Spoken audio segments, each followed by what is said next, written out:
Bom, pessoal, então eu vou dar sequência, né, à nossa aula de corte histológico. Então, como eu estava falando, né, a gente precisa que esse material ele fique todo lisinho e a gente coloca ele numa estufa com água, tá? Mais ou menos a 37 graus. Então, a parafina, ela vai começar a ficar mais amolecida, tá? Olha só, agora, ó, o cortezinho nesse slide, vocês podem perceber que ele não tá mais enrugadinho, né? Que a parafina ela tá mais fininha e o material emblocado lá dentro, tá? Ela tá mais fininha não, mais lisinha, né? Olha que bacana, gente. Depois a gente faz a pesca dos cortes, realmente uma pesca, tá? O que a gente usa para isso? A gente pega uma lâmina de vidro, tá? E coloca, aprofunda essa lâmina de vidro na bacia que contém a água com os cortes histológicos que foram ali. A gente separa eles. Isso é importante falar. Na hora que eles saem, tá vendo? Aqui eles saem todos grudadinhos, né?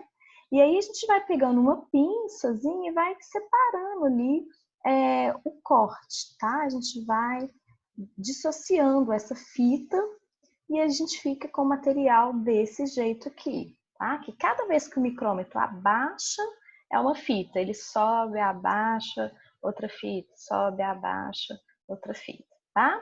Então, depois que a gente separou e deixou na água para ela ficar lisinha, a gente vai realmente pescar, tá? A gente usa essa lâmina de vidro, tá?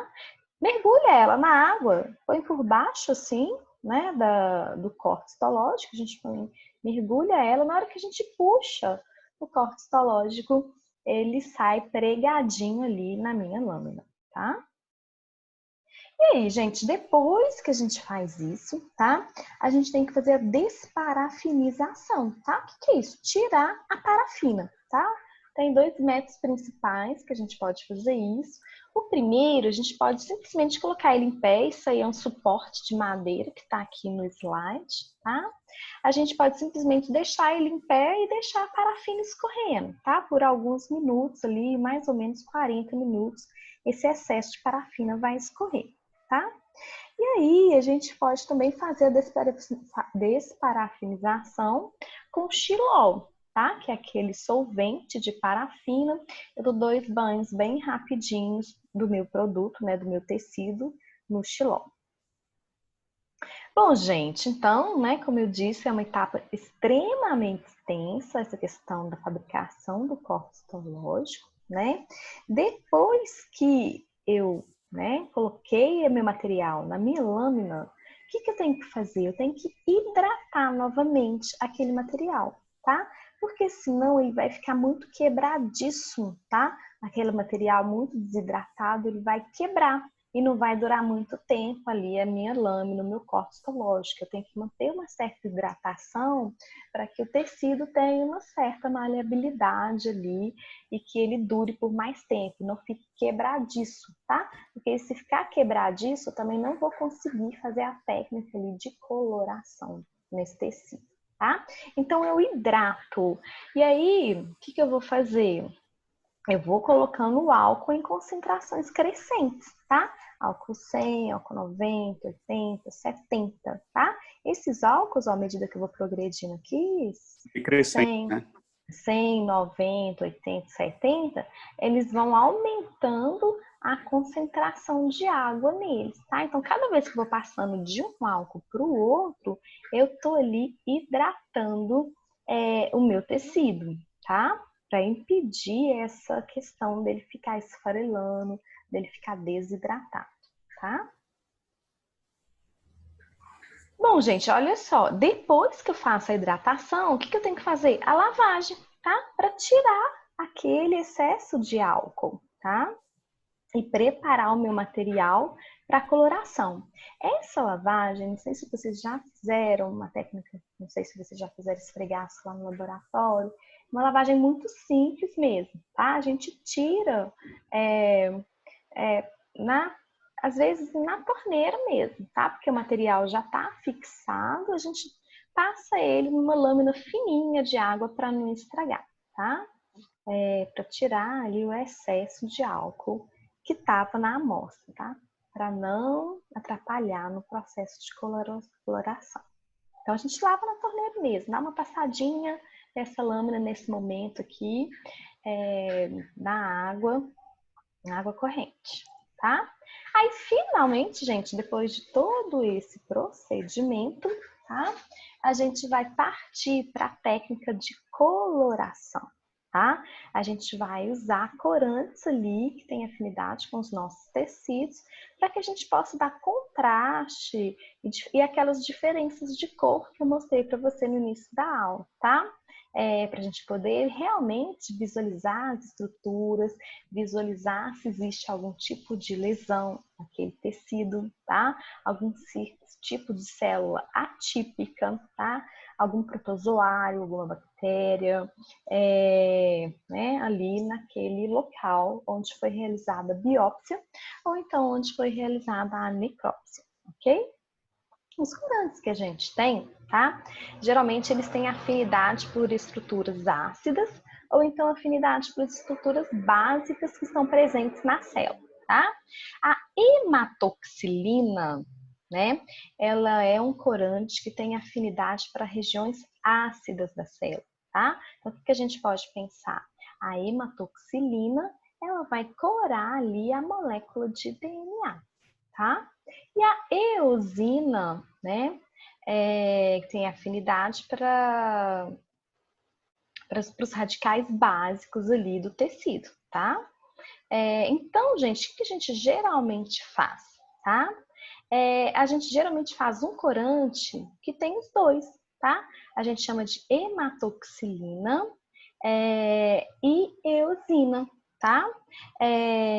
Que vai corar, né, tanto as regiões ácidas quanto as regiões básicas ali da célula, tá? Isso nos permite diferenciar, visualizar as estruturas no laboratório, tá?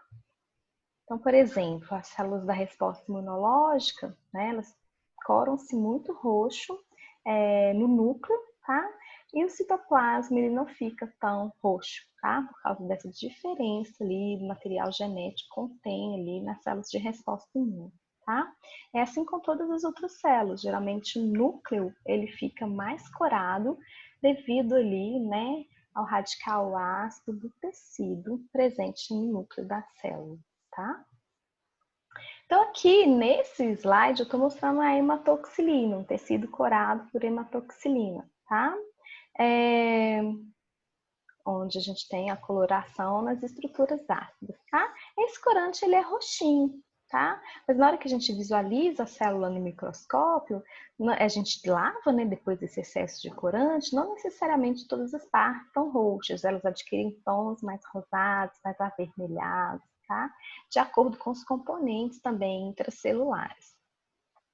Depois, gente, que a gente cora, tá? Aí a gente tira o excesso agora de corante, tá?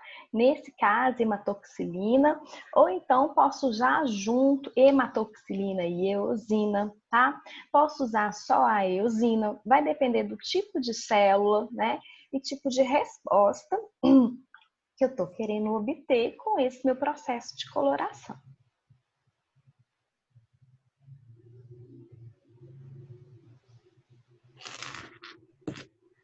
Bom, pessoal, aí depois o que eu faço? A montagem, tá?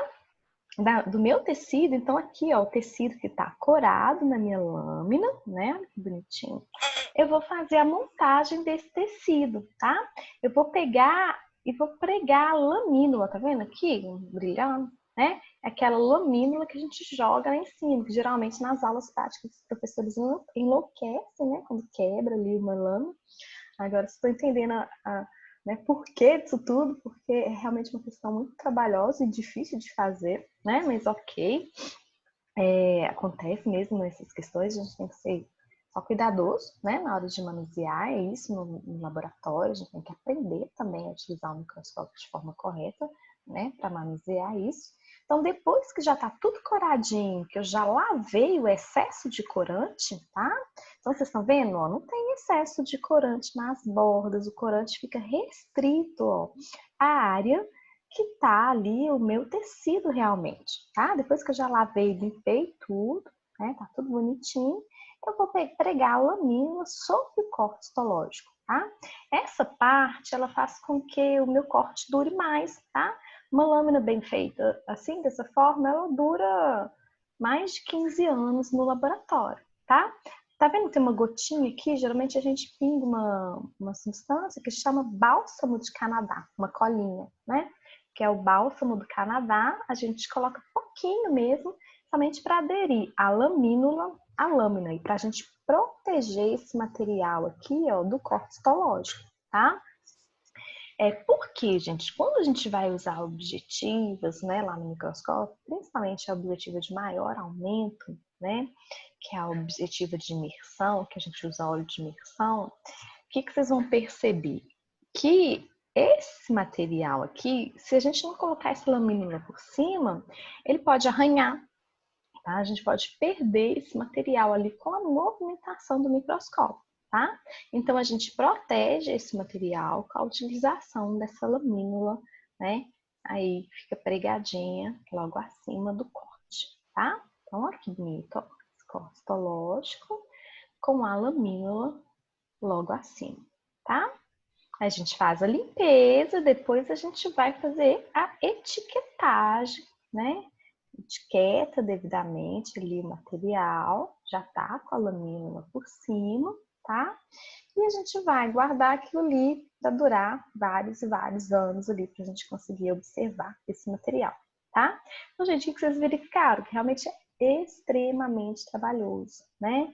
Na hora que vocês pegam uma lâmina dessa, lá no laboratório, vocês não imaginam qual é o procedimento, né? Quais foram os passos que foram utilizados para que aquela lâmina ficasse daquela forma, né? É uma técnica inteira que a gente tem que seguir para isso, tá?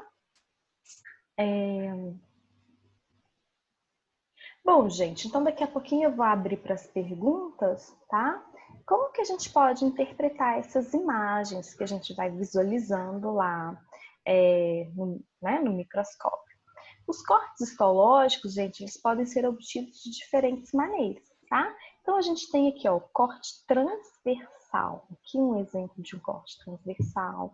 Aqui outro exemplo. Aqui, tá? São cortes transversais. Então, na hora que a gente, por exemplo, pega, vamos supor aqui, né, que aqui seja um vaso sanguíneo, tá? Então, a gente corta, faz um corte transversal, o que a gente vai observar? A parede do vaso, né, aquelas túnicas que a gente estudou, né, a túnica íntima, a túnica média. Então, a gente está vendo aqui, ó, a parede e lá dentro, ó, né, é oco, né? A gente fala que é a luz do vaso. Olha que bacana, gente, é a luz que é oca, né? Por que a gente fala assim? Luz, né? A gente está estudando sobre microscopia de luz e processamento histológico, né? Quando a gente pega essa lâmina e coloca no microscópio, gente, a parte que está oca aqui, ó, essa região que não tem nada de tecido, você vai somente enxergar a luz do microscópio no seu olho, tá? Então, por isso que a gente chama de luz do órgão, tá? Então, a gente está vendo só a borda aqui, ó, né? Vaso sanguíneo nesse corte transversal, tá? A gente, pessoal, para a gente visualizar dessa forma, a gente tem que colocar no menor aumento, tá? E aí, para a gente conseguir ver lá dentro as estruturas das células, a gente vai aumentando até a gente chegar na objetiva de imersão, tá? Aí a gente consegue ver o núcleo, as características do núcleo, as características mais, né, marcantes celulares. Quando a gente coloca na de menor, a gente consegue ter uma visão geral ali daquele tecido, tá? O corte oblíquo, ó, pessoal, quando a gente não pega nem tão transversal, mas a gente fornece um ângulo aqui de mais ou menos 45 graus, né, na estrutura que eu tô querendo analisar, tá? Então, além desse corte oblíquo, tá? Tem uma imagem no próximo slide que dá para ver um corte oblíquo. E o corte longitudinal, tá? Onde a gente vai longitudinalmente fazer o corte daquele tecido, tá? Então, na hora que a gente está emblocando o material, é importante a gente saber se a gente está colocando ele de lado, se a gente está colocando ele em pé, tá? Não deixar que ele fique muito solto, assim, de qualquer jeito lá no bloco, tá? Então, se a gente está emblocando o material para fazer um corte histológico, se a gente vai querer fazer cortes transversais, eu tenho que tentar colocar o meu material lá para fazer o bloco de parafina o mais retinho possível, tá? Se eu vou querer fazer cortes oblíquos, eu tenho que tentar fazer o meu bloco de parafina de acordo com que a amostra, né, possa ter esse ângulo oblíquo ali no momento do meu corte. E mesma coisa no corte transversal. Aqui nesse corte transversal, né, que vocês estão percebendo? Olha que bacana. A gente pode ter os cortes iniciais, onde a gente verifica só a parede do vaso, tá vendo? E ali no meio é oco, ó, nesse caso aqui, tá?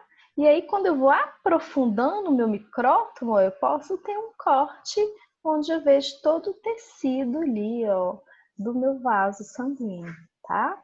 Então, isso vai, essa questão aqui também, ela vai mudando em relação a quanto eu aprofundo o corte, quantos cortes eu faço no meu micrótomo, né? Quanto mais cortes eu estou realizando, eu vou aprofundando mais naquele tecido. Então, aqui, por exemplo, ó, eu vou visualizando só a parede, né? Nos primeiros cortes. E eu vou aprofundando, eu tenho tecido. Se eu for aprofundar mais no meu corte histológico, eu vou voltar a ver a luz do órgão, tá? Então, olha que bonito, gente, nesse slide, né? Eu tô mostrando aqui diferentes, né? Num vaso sanguíneo, diferentes visualizações ali, né? Aqui, ó, eu tô vendo as hemácias no interior do vaso sanguíneo, eu tenho um corte transversal, tá? Então, a parede do vaso e as hemácias no seu interior, tá? Aqui, olha, se você for olhar assim, né? Você nem acha que é a mesma estrutura, tá vendo? Fica muito diferente. Por que que a gente sabe? A gente tem que saber a morfologia das células que a gente está, né, estudando ali. Então, eu vejo as hemácias aqui dentro, né? E aqui foi um corte mais para oblíquo e transversal, né? A posição que o vaso sanguíneo estava ali naquele local, daquele tecido que a gente fez a biópsia, estava mais para transversal e oblíquo. Então, no mesmo corte histológico, às vezes a gente consegue ver uma imagem aqui onde o corte pegou de uma forma transversal no material e de uma forma oblíqua para longitudinal, tá? Bom, gente, então dessa forma, né, nesse método de cortes histológicos, a gente pode analisar tecidos de diferentes, né, órgãos ali. A gente pode fazer as lâminas com tecido cartilaginoso, tecido ósseo. A gente tem lá no laboratório para a gente visualizar, tá? O tecido sanguíneo. Eu gostaria de fazer com vocês também lá na nossa aula prática. Enfim, todos esses a gente pode fazer e avaliar lá no laboratório, tá? Verificando também a questão dos tecidos e dos epitélios, né? A gente consegue ver isso muito bem nas lâminas, a diferença dos epitélios, que são simples, né? Uma camadinha só de epitélio, aqui, né? Epitélio simples com presença de cílios, né? E o epitélio estratificado, a gente tem diferentes camadas ali naquele tecido, naquele órgão, tá? Então, a gente verifica a estrutura, morfologia da célula, número de camadas, né? Por exemplo, num tecido que está com tumores, a gente verifica diferenças nessa célula, na morfologia da célula e diferença no número de camadas, né? Porque como vai formando um tumor, o formato daquelas células ela é alterado, tá? E o número de camadas também é modificado. Então, é uma das formas que a gente investiga ali o exame anatomopatológico, tá? Presença de micro-organismos entre as células, entre os órgãos, entre os tecidos, corpos estranhos, toxinas ali, a gente consegue avaliar, tá bom? Então, era o conteúdo teórico, né? A gente queria falar a respeito de processamento histológico. Muito obrigada e agora eu vou abrir para a gente conversar.